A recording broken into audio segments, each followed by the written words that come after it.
So I recently came across this tweet from Jesse Seagull. Recently had dinner with my uncle and my aunt last night. So the exact same thing. Landslide Biden win is the only scenario that doesn't scare scare the hell out of me. The election is likely to spark violence and constitutional crisis. Yeah, spark violence is very very good use of phrase, I think. And this is what it is. It links to the article from Washington Post. What could be the worst that happened? It said likes to spark violence. So recently, the Democrats and some polling agencies played war games. See what would happen with the election this cycle around. And as we know, as is like to happen with the situation happening, it will possibly be mail-in voters, but it may not be. This is basically what happens. We want to know what's the worst that can happen to our country during this presidential election. President Trump has broke countless norms and ignored countless laws during his time in office, and whilst my colleagues and I at the traditional the transition integration project didn't want, and my colleagues and I at the tradition integration project didn't want to lie awake at night contemplating the ways that the American experts could fail. American experiment could fail even. So about that, we realised identifying the most serious risk to our democracy might be the best way to avert a November disaster. I mean, you're kind of already in a disaster because today will mark the 101st night of consistent protests in Portland. Built on a series of war games. So we put on a series of war games, and to put on a series of war games, sort out all the most accomplished Republican Democrats, civil servants, media engineers, pollsters, and strategists around, and ask them to imagine what they could do in all range of election and transition scenarios. A landslide Joe Biden result in relatively overall transfer of power.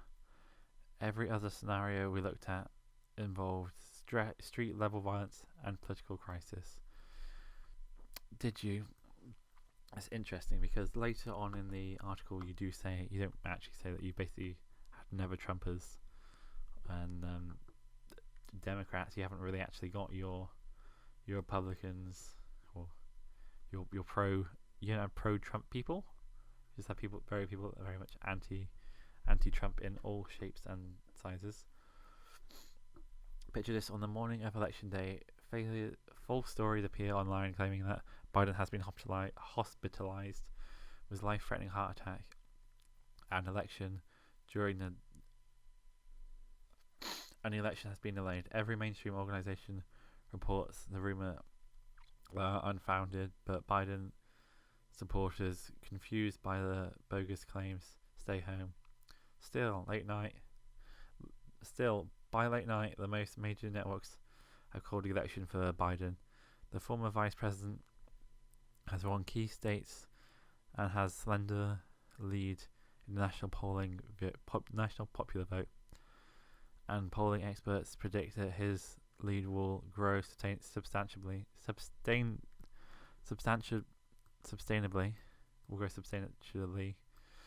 as the Western states count an unusually high number of mail-in ballots. Really, you're doing mail-out. Everyone is doing nationwide mailing. Of course, there are going to be lots of mail-in ballots. The Electoral College looks secure for Biden too, but Trump refuses to concede, alleging that Twitter and it alleges on Twitter that millions of illegal aliens and dead people have voted in large numbers, and that the uncounted ballots are all fake votes.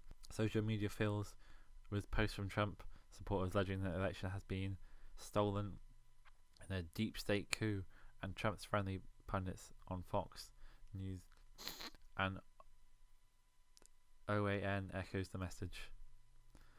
Soon, the Attorney General William P. Burr opens an investigation into the unsubstantial allegations and a massive vote by mail fraud, and tries to between Democrats officials and Antifa. Hey, they actually name it. That's interesting. In Michigan and Wisconsin, where Biden has won the official vote and Democrats' governments have certified slates for pro-Biden electors, Trump campaign pursues Republican controlled legislation to send rival pro-Trump slates to Congress for electoral college votes. The next week is chaotic. A list of Michigan and Wisconsin electorals for Biden circulating on the right-wing social media, including posts, including photos, a home address, and false claims that scores of them are in the prey for billionaire George Scores or have been linked to child sex trafficking rings. That's interesting, that especially with the whole Epstein thing coming out. Massive pro-Biden street protests begin. They begin? I thought they were already happening. I thought that the BLM and Antifa were already pro-Biden. So are they pro-Trump? Because it doesn't seem like they're pro-Trump. They're writing that Trump concede. The president tweets, "Reclaim real patriots must show these Antifa terrorists that citizens who love the Second Amendment will never let them steal the election." It's interesting. That could quite easily be something Trump would tweet, because he's a bit of a strange one. Around the nation, national clashes erupt. Several people are injected and killed. Several people are injured and killed in multiple incidents. Throughout reports conflict between their identities and who started the violence. Meanwhile, Trump declares useless that unless the charges end now, Trump declares unless the carnage ends now, he will invoke the Insurrection Act, sending our incredibly powerful military and ominous weapons into the streets to teach these anti-American terrorists a lesson. At the Pentagon, Joint Chief of Staff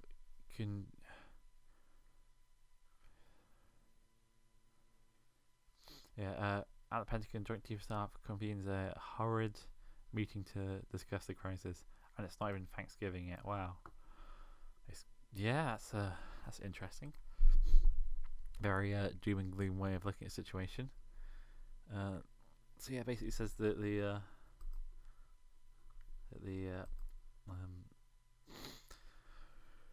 that this is not good unless Biden has an outright win on the first night, and Trump will nicely concede and hand over the reins of the presidency to Biden. Sorry, it will be carnage and street level violence, which is a bit mad and very terrifying. But it does later on came to say that the fraudulent mail ballots led to the National Guard troops to destroy thousands of ballots in Democrat leading zip codes, which is interesting because obviously if you're a registered voter, they know what you are, so they could ensure they could just work out the return address and target it that way. But who am I to say? What's like, especially with what's happening with other mail-in votes for people getting things for the wrong house, people who don't live at their house, people that have passed and aren't at their house anymore, people that are dead. It's not unreasonable to think that there'll be hundreds of thousands of, let's say, dead and foreign immigrants. What's the fake tweet that they quoted for Trump? Illegal aliens and dead people, millions of them.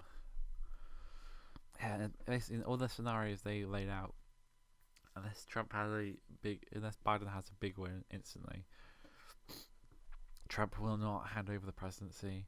He even claims later on that Trump will pardon himself and his family, and then eventually hand over the reins of the presidency, which is a bit terrifying. And then that'll be the moment that they call off the attack dogs on the street, and it very much seems like almost like a thinly veiled threat, especially as this sparks violence. Are we not seeing violence currently all over? Like what's happening in Portland and New York and DC and like Chicago and the Chaz. It's a bit nuts. Yeah, but there's some good news. This kind of exercise doesn't predict the future. In fact, war games seek to forecast all the things that could go wrong, precisely to prevent them from happening in real life. Like what the mail-in, unless you don't do universal mail-in voting, which is a bit mad, and surely the regular voting is fine at this point. It was the Cuomo, the mayor of New York, going out and not wearing a mask, and Nancy Pelosi going to the salon without a closed salon without a mask. That surely that people will be able to actually go in to the voting. Let's bring this back up to the top. There's the other article I have for you.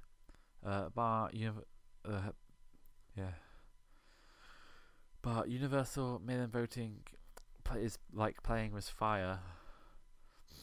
People trying to change the rules to this methodology is reckless.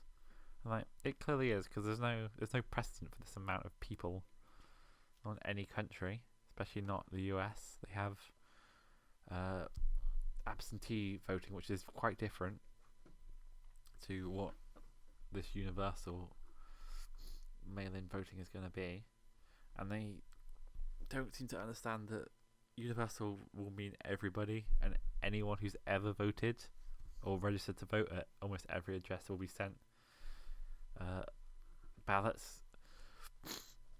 What's to say you might get ballots from like China printing out fake ballots, or your neighbor, some malicious gang or neighbor, or someone printing out fake ballots or stealing your mail. Like, what's the scenario that if you get a fake ballot, if you get a ballot and you think, oh, I've got my ballot, and you hand it in, you send it off, and you find out your vote, turns out your vote didn't count because you sent a fake ballot with something incorrect about it, so they didn't actually count it, but you believe you counted it, and then someone at another address has your official vote and they tear it up, which I guess is a more positive way of seeing it, but more likely they possibly would change the vote, or they'd vote for you, which there's no certified way of proving how they would do the vote and how they would certified chain of custody or anything. It's not been edited, it's not been tweaked or erased, so we should always try and vote correct way. But who's to say I'm not an American citizen? I'm just adding my 2 cents. Yeah. As Ghost Without Socks on, I'll hopefully be back later on this week with another news story that's interesting. But this is the tweet I found that linked me to it, and the article. I will link both the article from the Washington Post and the interview on Fox News for you guys. Alright, so remember to subscribe, like, and comment below. Let me know if you also agree that this is likely to spark violence. I will see you later. I'll talk to you later.